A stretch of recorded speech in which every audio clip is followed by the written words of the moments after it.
दोस्तों, स्वागत है आपका अपने चैनल प्रैक्टिकली साइड विजिट में। दोस्तों, आज की वीडियो में मैं आपको कुछ ऐसी बात बताने वाला हूँ चुनाई के बारे में। जो आप मकान में चुनाई करवाते हो तो उन चीज़ों का ध्यान रखिए, बॉन्डिंग के लिए ध्यान रखिए उनकी।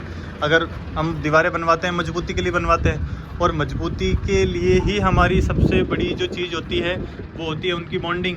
अब बॉन्डिंग कैसे रखनी है, बॉन्डिंग आपको कुछ ऐसी सतर्कता, कुछ ऐसे पॉइंट्स मैं बताने वाला हूँ जिससे आपकी दीवारों की जो बॉन्डिंग होती है वो दीवारों की बॉन्डिंग अच्छी बन जाती है। दोस्तों, पहली चीज़, जब भी आप लंबी कोई अगर आपकी दीवार जाती है और उसमें दीवार पार्टीशन में आती है, जैसे आप देख सकते हैं ये दीवार में पार्टीशन में आ रही है, तो उस जगह पे आप डाढ़े निकलवा दीजिए। डाढ़े निकालने से ये होता है कि जब ये रद्दा आपने लगाया, ठीक है दोस्तों, उसके बाद में जब ये दीवार बनेगी, जब ये पूरे फेस की दीवार बनेगी, तो ये एक दीवार इसमें जाए, एक रद्दा इसमें जाएगा, तो ये यहाँ से बॉन्डिंग पकड़ लेता है। फिर एक रद्दा निकला हुआ है, फिर एक रद्दा और ऊपर जाएगा, फिर इसकी बॉन्डिंग पकड़, फिर एक रद्दा और ऊपर, तो इस तरीके से ये पूरी बॉन्डिंग बन जाती है इस दीवार की। ठीक है दोस्तों, तो पहली चीज़ आप ये ध्यान रखिए कि जब भी आप दीवार बनवाएं तो उसके डाढ़े ज़रूर निकलवाएं। तो दूसरी चीज़ आप विशेष रूप से ये ध्यान रखिए कि जब भी आप दीवारें बनवाएं, दीवारों में कम से कम 2 बैंड आपके ज़रूर होने चाहिए। अगर 10 फीट की आपकी हाइट है तो 3-3 फीट पर ये बैंड होने चाहिए। और ये बैंड जो होते हैं वो अगर दीवार से दीवार तक टच हो रहे हैं तब तो कोई प्रॉब्लम नहीं है, बॉन्डिंग अच्छी होनी चाहिए। लेकिन अगर कॉलम के अंदर जाते हैं, ये देख सकते हैं आप, कॉलम में जाते हैं, तो कम से कम 1 से 1.5-2 इंची ड्रिल मशीन से इसको ड्रिल करके और फिर अंदर की तरफ डाल के इसको इस तरीके से इसको बैंड बनवाइए। बैंड बनाने से फिर आपकी दीवार आगे पीछे नहीं होगी। बैंड का सबसे बड़ा रीज़न ये होता है कि दीवार वाइब्रेट नहीं होने देता है। इस चीज़ का सबसे बड़ा ध्यान रखिए दोस्तों। ठीक है दोस्तों, और तीसरी चीज़, मसाले का रेशियो बिल्कुल बराबर रखिए। 10 से 12 mm का मसाला आपको प्रॉपर तरीके से आना चाहिए। 10 से 12 mm का मसाला मकानों की दीवारों के अंदर पूरी तरीके से अच्छा माना जाता है। अगर ज़्यादा मसाला करते हैं तो ज़्यादा मसाले में जब प्लास्टर होता है तो वो प्लास्टर इस मसाले में टिक नहीं पाता है, क्योंकि मसाले से मसाला टच होगा तो वो अगर 2 इंची का मसाला कर दोगे, उस पर फिर 2 इंची का मसाला चढ़ाओगे तो वो उस जगह पे बॉन्ड नहीं पकड़ पाता है। ठीक है दोस्तों, तो तीसरी चीज़ आप इस चीज़ का ध्यान रखिए। चौथी चीज़ आप विशेष रूप से ध्यान रखिए कि जब भी आप मसाले की जो थिकनेस, तो आपको ध्यान रखनी है, मसाले के अंदर आपको रैकिंग होती है। अभी देख सकते हैं आप जी, इस तरीके से, अभी ये इस तरह की रैकिंग नहीं, ये अच्छी, ये प्रेफर बिल्कुल नहीं करनी है। रैकिंग होती है जो खड़ी लाइन और आड़ी लाइन जो होती है, उस तरह की रैकिंग करवाएं। ठीक है दोस्तों, 4 बातें मैंने आपको बताई है, चारों बातों का आप विशेष रूप से ध्यान रखिए। और 5वीं इस चीज़ का ध्यान रखिए कि जो ये बैंड आप डलवाते हो, इस बैंड का रेशियो 1:2 का रेशियो होना चाहिए M25 का।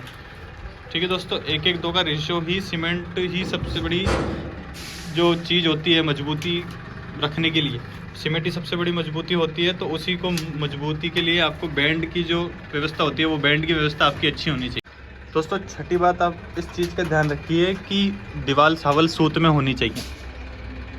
जो सबसे ज़रूरी मोस्ट इम्पोर्टेंट फैक्टर होता है किसी भी दीवार को खड़ा करने का, दीवार अगर सावल सूत में है तो एक रद्दे पे एक रद्दा, फिर एक रद्दे पे एक रद्दा, फिर एक रद्दे पे एक रद्दा, तो पूरा जो लोड है वो ऑटोमेटिक ट्रांसफ़र करने के लिए दीवार को सावल सूत में किया जाता है। सबसे बड़ा जो रीज़न होता है दीवार में सावल सूत करने का, वो सबसे बड़ा रीज़न ये होता है कि आपकी जो वर्टिकल स्थिति होती है, लोड हमेशा वर्टिकल में ही ट्रांसफ़र होता है, हॉरिजॉन्टल में कभी लोड ट्रांसफ़र नहीं होता।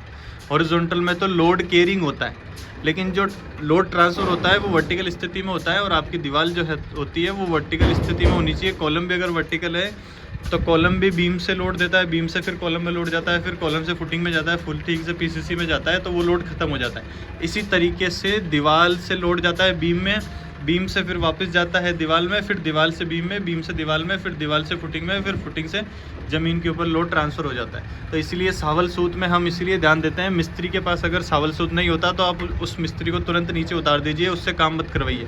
आप भले ही एक दिन अगर आपके काम को फ़र्क पड़ता है तो फ़र्क पड़ने दीजिए, क्योंकि अगर मकान में आपको रहना है, ठेकेदार को नहीं रहना है, मिस्त्री को नहीं रहना, क्योंकि अगर कोई दिक्कत हुई तो आपको ही परेशानी का सामना करना पड़ेगा, किसी और को सामना नहीं करना पड़ेगा। अगर वो मेंटेनेंस में वापस मिस्त्री भेजता है तो आपको उसके पैसे देने पड़ेंगे, वो फ्री में मेंटेनेंस नहीं करेगा आपका। इस चीज़ का आप ध्यान रख लेना दोस्तों, क्योंकि हम दिन रात इन चीज़ों का सामना करते हैं। हमें पता है कि ठेकेदार कहाँ तक काम कर सकता है, क्या लेवल होता है उसका, वो किस जगह तक काम कर सकता है और क्या क्या गलतियाँ छोड़ देता है।